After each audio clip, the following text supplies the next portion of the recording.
Silahkan menonton video ini sampai selesai, agar tidak terjadi kesalahpahaman dan bisa mengambil kesimpulan dengan benar.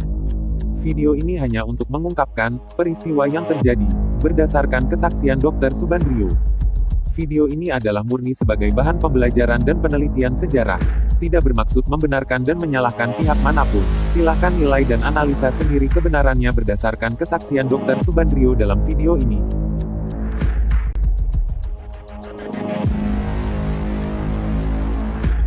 Assalamualaikum sahabat semuanya, dan salam sejahtera untuk kita semua. Selamat datang kembali pada Research Candy Channel. Semoga kita selalu dalam keadaan sehat dan senantiasa dalam lindungan Tuhan Yang Maha Esa. Pada video sebelumnya kita sudah membahas bagaimana kisah Soeharto mendapatkan Super Semar melalui 3 jenderal yang diutus untuk menghadap Soekarno. Meskipun pada awalnya Soekarno ragu untuk memberikannya, namun pada akhirnya Soekarno memberikan Super Semar tersebut kepada Soeharto. Setelah mendapatkan Super Semar tersebut, keesokan harinya Soeharto kemudian membubarkan PKI, dengan menggalang kekuatan bersama mahasiswa. Soekarno sangat marah dengan tindakan Soeharto tersebut, karena dalam Super Semar tidak ada perintah untuk membubarkan PKI. Soeharto tidak berhenti sampai di situ, Soeharto juga menangkapi menteri-menteri Soekarno dengan tuduhan sebagai pendukung PKI. Walaupun pada awalnya Soeharto beralasan, penangkapan tersebut untuk mengamankan para menteri, dari para demonstran yang akan menculik mereka.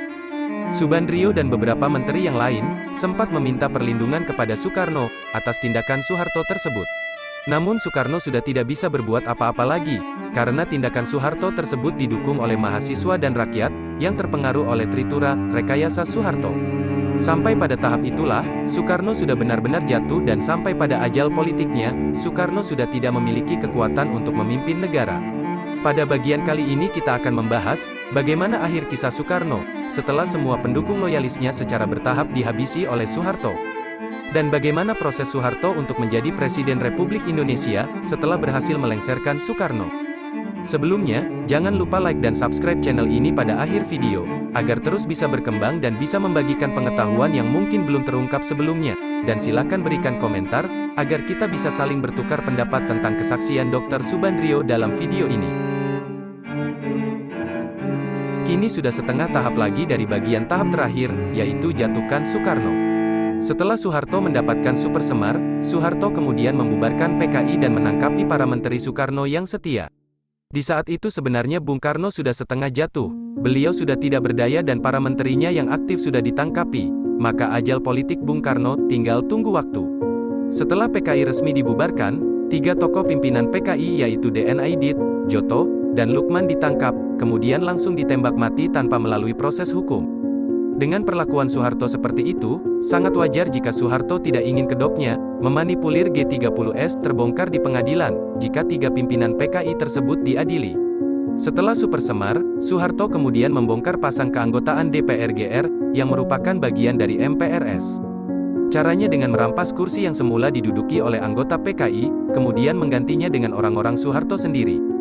Kemudian Soeharto menyuruh MPRS, yang sebagian besar sudah diisi oleh orang-orang Soeharto, untuk bersidang. Inti dari sidang itu adalah, mengukuhkan Super Semar secara konstitusional, yang mana isi dari Super Semar dari Presiden Soekarno itu sendiri, telah dirubah oleh Soeharto. Bersamaan dengan itu, pembantaian besar-besaran terhadap anggota PKI sudah dilegalkan. Keluarga anggota PKI, teman-teman mereka, bahkan ada juga rakyat yang tidak ada hubungannya dengan PKI, juga ikut dihabisi. Darah orang PKI, keluarga dan teman mereka, halal bila ditumpahkan pada saat itu atas perintah Soeharto, dengan mengatasnamakan Super Semar sebagai dasar tindakan tersebut. Padahal dalam isi surat yang asli, tidak ada perintah untuk membasmi atau menghancurkan PKI, semuanya itu adalah buatan rekayasa Soeharto. Inilah pembantaian terbesar sepanjang sejarah Indonesia, tidak ada yang tahu persis berapa jumlah rakyat yang terbunuh. Ada yang mengatakan 800.000, ada juga yang mengatakan 1 juta manusia. Yang paling tinggi adalah pernyataan Kolonel Sarwo Edi, sebagai Komandan Batalion RPKAD pada waktu itu, yakni mencapai 3 juta manusia. Kemudian memerintahkan mencabut ketetapan MPRS tahun 1963, yang mana Bung Karno dalam ketetapan tersebut sebagai presiden seumur hidup. Dan juga menyatakan, pemberian gelar pemimpin besar revolusi terhadap Bung Karno, tidak memiliki kekuatan hukum. Pada awal Juli 1966, Soeharto menyetujui Ah Nasution menjadi ketua MPRS. Dan pada tanggal 5 Juli 1966, MPRS mengeluarkan ketetapan Soeharto selaku pengemban Super Semar, diberi wewenang untuk membentuk kabinet. Maka dibentuklah Kabinet Ampera, menggantikan Kabinet Dwikora. Kabinet baru ini tidak lagi berada di bawah kekuasaan Presiden Soekarno, namun sudah di bawah Soeharto selaku Ketua Presidium Kabinet. Sejak itu secara formal, berakhirlah pemerintahan Presiden Soekarno. Nasution yang baru terpilih menjadi Ketua MPRS, segera menyanyikan lagu gubahan kelompok bayangan Soeharto.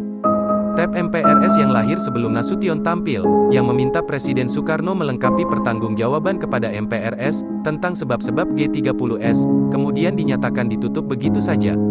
Pada Desember tahun 1966, Panglima AU Umar Dhani ditangkap. Menyusul kemudian para perwira-perwira pendukung Bung Karno, mereka dipenjara bertahun-tahun tanpa kesalahan yang jelas. Proses selanjutnya, praktis Soeharto memimpin Indonesia.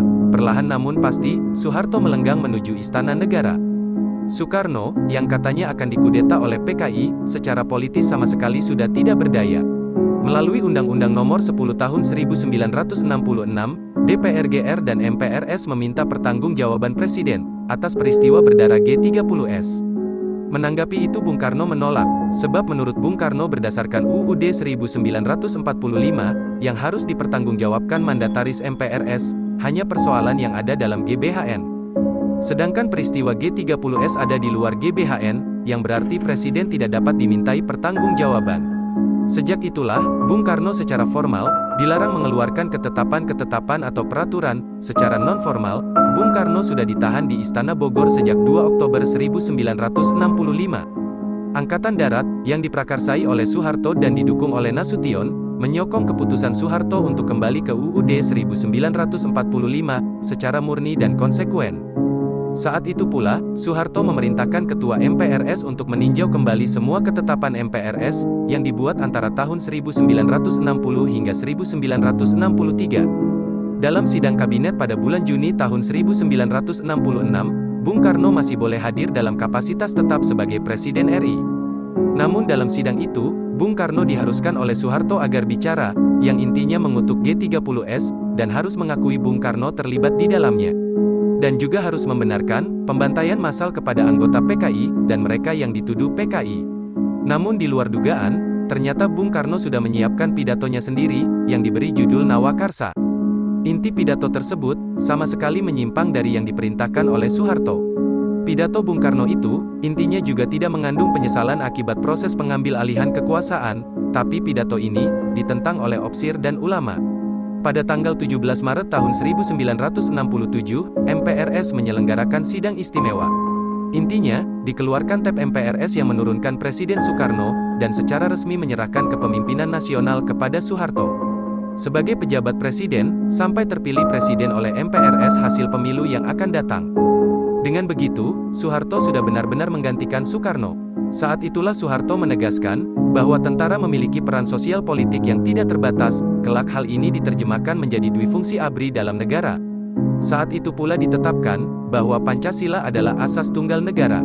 Dan Soeharto pada saat itu, sedang menyusun kekuatan, agar kekuasaan berada di satu tangan, yaitu tangan dia sendiri.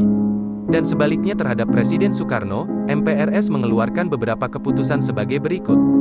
Pertama, Presiden Soekarno dinilai tidak dapat memenuhi tanggung jawab konstitusionalnya. Presiden Soekarno dinilai tidak dapat menjalankan haluan negara, karena itu MPRS memutuskan melarang Presiden Soekarno melakukan kegiatan politik sejak saat itu sampai pemilu yang akan datang.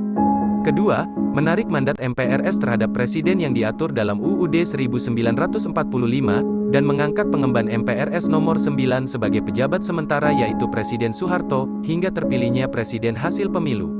Dan ketiga, PJS Presiden tunduk dan bertanggung jawab terhadap MPRS, persoalan hukum yang menyangkut Presiden Soekarno, ditentukan sesuai hukum yang berlaku, dan pelaksanaannya diserahkan kepada PJS Presiden. Secara garis besar, tindakan Soeharto sejak sebelum G30S, sampai pembubaran kabinet bentukan Bung Karno, disebut pengamat asing sebagai creeping coup, atau kudeta merangkak. Proses kudetanya tidak langsung menghantam musuhnya jatuh, melainkan kudeta yang dilakukan secara mengendap-endap, kata mereka, itu kudeta khas Indonesia. Proses peralihan kekuasaan tersebut sangat unik. Selain unik, juga sangat membahayakan Soeharto sendiri, seandainya perkembangan situasi mengalami pembalikan. Kalau kita lihat setelah kekuasaan beralih, Bung Karno masih sebagai Presiden RI. Tapi rupanya Soeharto sudah memperhitungkan semuanya dengan sangat matang, terbukti, sama sekali tidak ada bahaya untuk dirinya. Malah setelah itu Soeharto memperkukuh kekuasaannya, dengan mempreteli semua keputusan MPRS, yang dirasa memberikan kewibawaan bagi Bung Karno. Sebenarnya kudeta merangkak bukan pilihan Soeharto, jika prosesnya bergerak secara merangkak, itu karena terpaksa. Soeharto tidak bisa begitu saja tampil ke puncak pimpinan nasional. Dia harus melewati dulu para jenderal senior, dan berhadapan dengan Bung Karno yang saat itu begitu kuat. Pada akhirnya, kudeta merangkak yang dilakukan Soeharto, benar-benar berhasil melengsarkan Soekarno. Soeharto kemudian resmi menjadi Presiden RI, sesuai hasil sidang umum MPRS, pada tanggal 27 Maret tahun 1968. Pada bagian selanjutnya kita akan membahas, bagaimana akhir kisah Soekarno setelah resmi dilengsarkan oleh Soeharto, dan apa saja yang dilakukan Soeharto, pada awal kepemimpinannya sebagai Presiden Republik Indonesia. Terima kasih sudah menonton dan mendukung channel ini, dan sampai jumpa pada video selanjutnya.